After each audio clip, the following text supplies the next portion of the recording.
chào tất cả các bạn, chào mừng các bạn đến với kênh Móc Len của Mimi Handmade. Hôm nay Mimi sẽ hướng dẫn cho các bạn móc cái chiếc kẹp tóc hoa sứ rất là xinh như thế này đây.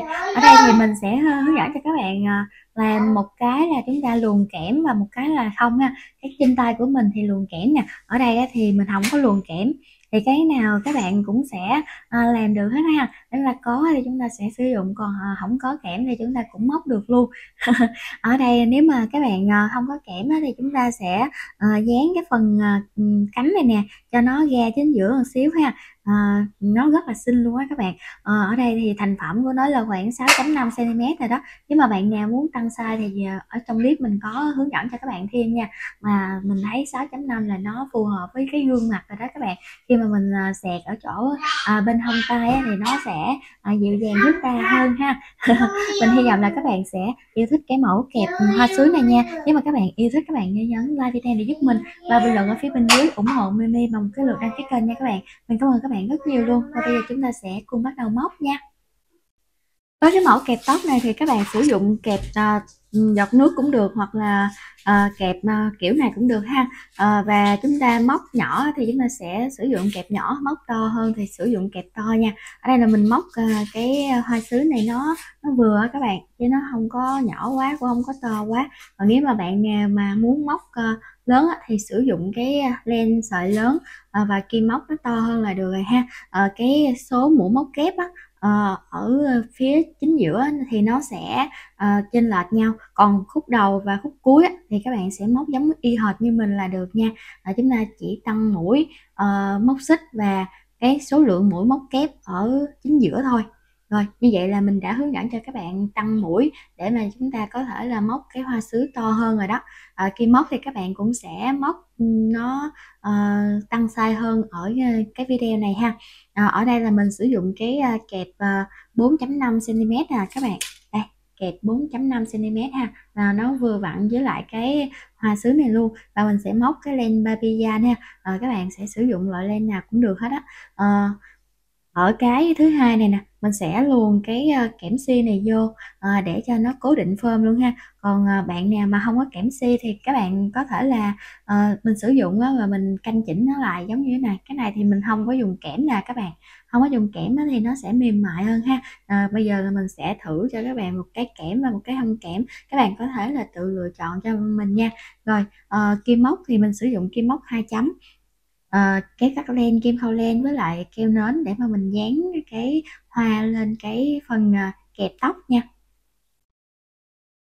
Và bây giờ mình sẽ tạo một dãy móc xích ha. Các bạn móc to thì chúng ta sẽ tạo nhiều hơn, móc nhỏ giống như mình thì các bạn sẽ móc 7 mũi móc xích, 2 3 4 5 6 7. Bây giờ chúng ta sẽ đâm kim vào cái chân móc xích thứ 6 rồi nẹp cái phần kẽm vô luôn nha.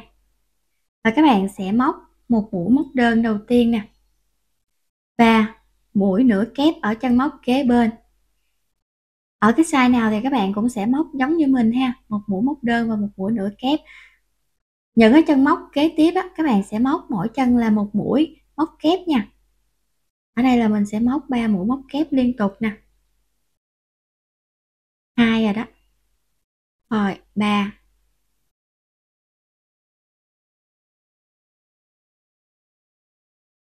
Và bây giờ ở cái chân móc cuối cùng nè các bạn, chúng ta sẽ móc vào đây 3 mũi móc kép cùng một chân trước nha.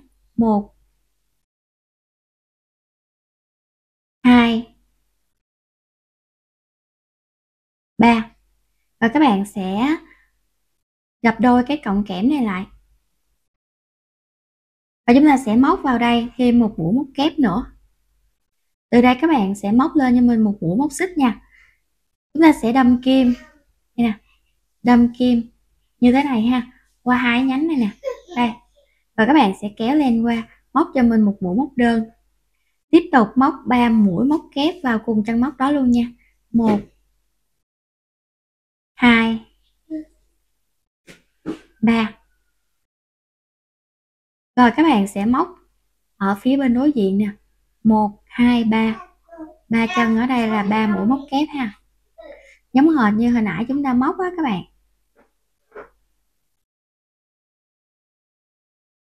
Rồi đã móc xong 3 mũi móc kép rồi, còn 2 chân móc nè, chúng ta sẽ móc một mũi nửa kép và một mũi móc đơn, và các bạn sẽ trượt mũi vô cái chân móc đầu tiên này nha, và các bạn kéo len lên rồi rút cái này lại.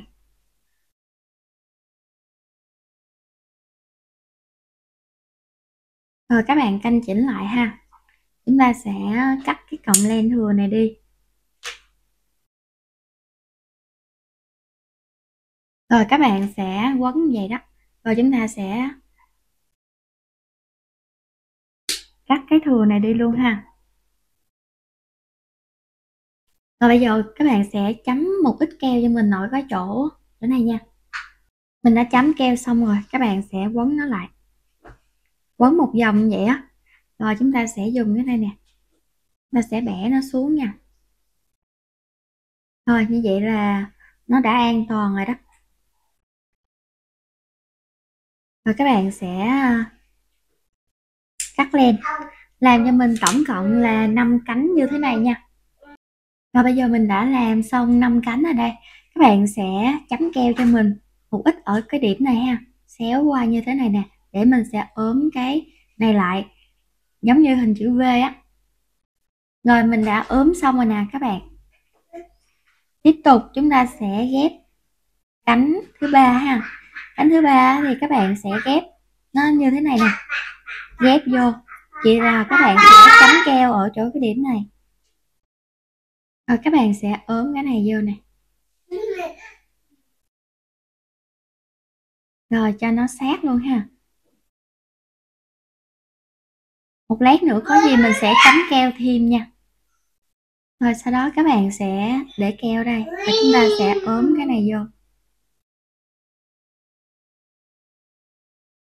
Vậy là hoàn thành cái cánh thứ tư rồi ha. Tới cái cánh thứ năm các bạn sẽ chấm keo hai bên đó. Rồi chúng ta sẽ để cái cánh thứ năm này vô. Lúc nào các bạn cũng sẽ giữ cho mình một xíu nha, để cho mấy cái cánh này nó sẽ dính chặt nhau hơn á. Rồi bây giờ các bạn sẽ để ở phía dưới nè. Chúng ta sẽ dán cái phần này cho nó bít luôn ha. Nè.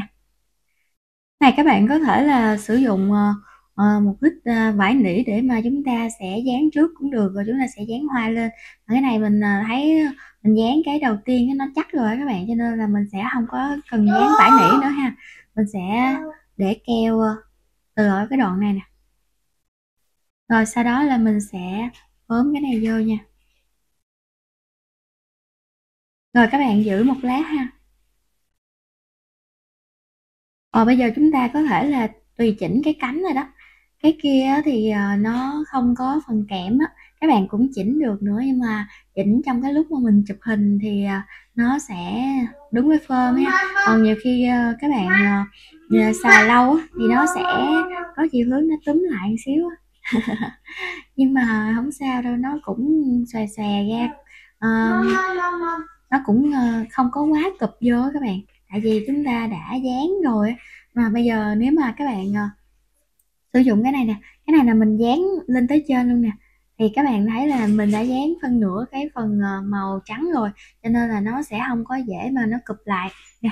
Các bạn thấy là mình đã chuẩn làm cái form nó như vậy rồi thì nó sẽ yên tâm hơn ha. Còn cái này nè, mình làm cái keo này thì nó sẽ cố định được hơn nữa. Rồi bây giờ chúng ta sẽ lấy cái phần má hồng ra ha. Cái màu này á các bạn, mình chưa có mua cái bột màu á, mình sử dụng cái màu của bút nước á, cho nên là nó hơi dính tay xíu nè. Các bạn sẽ sử dụng cái phần bột màu đi cho nó an toàn hơn ha. Rồi bây giờ chúng ta sẽ làm cái phần nhụy á, cho nó sẽ đậm một xíu ha. Rồi chúng ta sẽ tán ra cái phần cánh.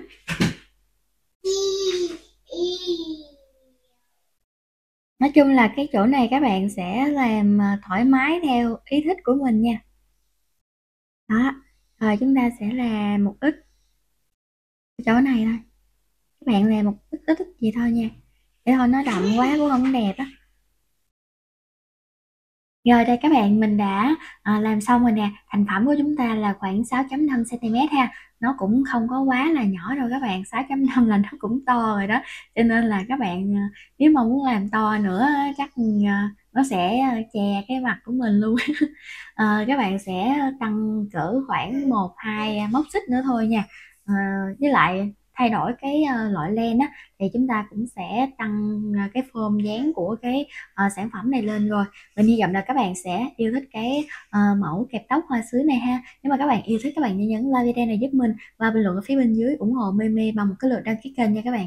Mình cảm ơn các bạn rất nhiều luôn. Và bây giờ mình xin chào tạm biệt các bạn và hẹn gặp lại các bạn ở những clip sau nha. Bye bye.